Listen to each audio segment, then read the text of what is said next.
Hi friends, once again welcome back to T blogs Varghese. ഞാൻ road സൈഡിലാണ് നിൽക്കുന്നത്. അപ്പോൾ അതിൻ്റേതായിട്ടുള്ള ക്രൗഡും കാര്യങ്ങളും ഉണ്ടായിരിക്കാം, വണ്ടികളൊക്കെ പോകുന്നതിൻ്റെ സൗണ്ടും കാര്യങ്ങളൊക്കെ ഉണ്ടായിരിക്കാം. പക്ഷേ മാക്സിമം സ്വരത്തിൽ ഞാൻ പറയാം. ഓക്കെ, ഫസ്റ്റ് ഓഫ് ഓൾ ഞാൻ അജയൻ്റെ രണ്ടാം മോഷണം അല്ലെങ്കിൽ ARM എന്ന് പറഞ്ഞ ഫിലിമിൻ്റെ ട്രെയിലറും കാര്യങ്ങളൊക്കെ കണ്ടു. എല്ലാ കാര്യങ്ങളും ഓക്കെയാണ്. പക്ഷേ എനിക്കെൻ്റെ ഒരു എക്സ്പ്ലനേഷൻ വീഡിയോ ചെയ്യണമെന്നുണ്ടായിരുന്നു. ഓൾറെഡി ചെയ്ത് കഴിഞ്ഞു. കോപ്പിറൈറ്റും കാര്യങ്ങളൊക്കെ വരുന്നതിനാൽ ഞാൻ ആ വീഡിയോ ഒഴിവാക്കി. പിന്നെ എനിക്ക് തോന്നിയ കുറച്ച് കാര്യങ്ങൾ, പിന്നെ ഈ പറയുന്ന 2-3 ദിവസത്തിനുള്ളിൽ ചിത്രം റിലീസാണ്. ജിതിൻ ലാലാണ് ചിത്രത്തിൻ്റെ സംവിധായകൻ. നമുക്കെല്ലാവർക്കും അറിയുന്നത് പോലെ ആദ്യം 2D ഫോർമാറ്റ് റിലീസ് ചെയ്യാൻ ഉദ്ദേശിച്ച ചലച്ചിത്രം പിന്നീട് 3Dയിലോട്ട് കൺവേർട്ട് ചെയ്തു. എനിക്ക് തോന്നുന്നു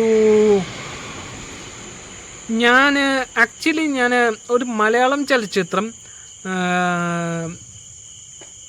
വിനയൻ്റെ ഡ്രാക്കുള 3D എന്ന് പറയുന്ന ചലച്ചിത്രത്തിന് ശേഷം പിന്നെ ഇപ്പോഴാണ് ഒരു മലയാള ചലച്ചിത്രം 3D കാണാൻ പോകുന്നത്. ഇതിൻ്റെ ഫസ്റ്റ് ഷോ കാണണമെന്നില്ല, പക്ഷെ ലെവലും കാര്യങ്ങളും ഒക്കെ അറിഞ്ഞിട്ട് വേണം ഒന്ന് കാണാൻ.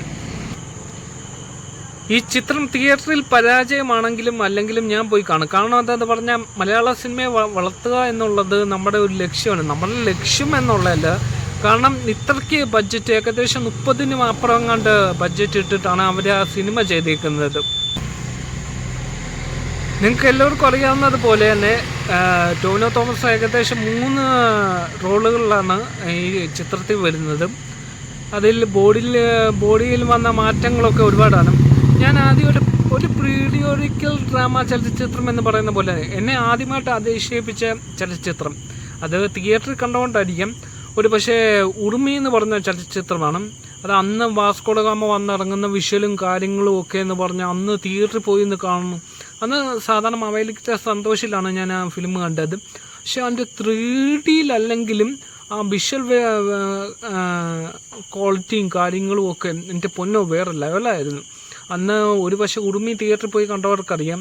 പിന്നെ അതോടൊപ്പം പറയാനുള്ളത് ജോമോൻ ടി ജോൺ ആണ് ചിത്രത്തിൻ്റെ ഛായാഗ്രഹണം എന്ന് ഞാൻ അറിഞ്ഞു. നല്ലൊരു ഔട്ട്പുട്ട് കിട്ടുമെന്ന് നമുക്ക് പ്രതീക്ഷിക്കാം. അതോടൊപ്പം തന്നെ എനിക്ക് പ്രതീക്ഷ വെക്കുന്ന വേറൊരു കാര്യം എന്തെന്ന് പറഞ്ഞാൽ, മറ്റുള്ള ഇതിനെ വെച്ച് പറഞ്ഞാൽ കേരളത്തിൽ മാജിക് ഫ്രെയിംസ് ആണ് റിലീസ് ചെയ്യുന്നത്. കർണാടകയിൽ KGF-ഉം പിന്നെ അതോടൊപ്പം തന്നെ ഒരുപാട് ഫിലിംസുകളൊക്കെ ഡിസ്ട്രിബ്യൂഷൻ ചെയ്ത ഹോംവാലെ ഫിലിംസ് അവരാണ് കർണാടക റിലീസ് ചെയ്യുന്നത്. അപ്പം അവരൊന്നും കാണാതെ ഒരു ചിത്രം മലയാളം ചലച്ചിത്രം റിലീസ് ചെയ്യത്തില്ല അവരുടെ ഭാഷയിൽ, കർണാടകയിൽ. അപ്പം അതിനൊത്ത ഒരു സ്റ്റഫായിരിക്കും ഈ ചിത്രം. എപ്പോഴും പ്രകൃതി രമണീയം അത് പറഞ്ഞിട്ട് കാര്യമില്ല. നമുക്കും നമ്മുടേത് ഹിറ്റ് അല്ലെങ്കിൽ നമ്മുടെ ലെവലെന്ന് പറയുന്ന രീതിയിൽ നിൽക്കുന്ന ഒരു ചലച്ചിത്രം ആവശ്യമാണ്. കാരണം ഈ ഒരു ഇന്നത്തെ സിറ്റുവേഷനിൽ ഈ ചിത്രം വിജയിക്കേണ്ടത് ആവശ്യമാണോ? അപ്പോൾ ഓണത്തിൻ്റേതായിട്ടുള്ള ഒരുപാട് ചലച്ചിത്രങ്ങൾ ഇറങ്ങുന്നുണ്ട്.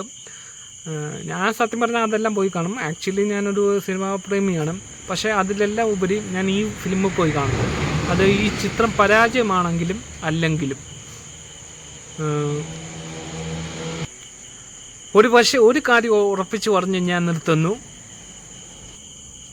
ടോവിനോ തോമസിൻ്റെ കരിയർ തന്നെ വൺ ബ്രേക്കിംഗ് ആയിട്ട് ഉയർത്തിയ ചലച്ചിത്രമാണ് മിന്നൽ മുരളി.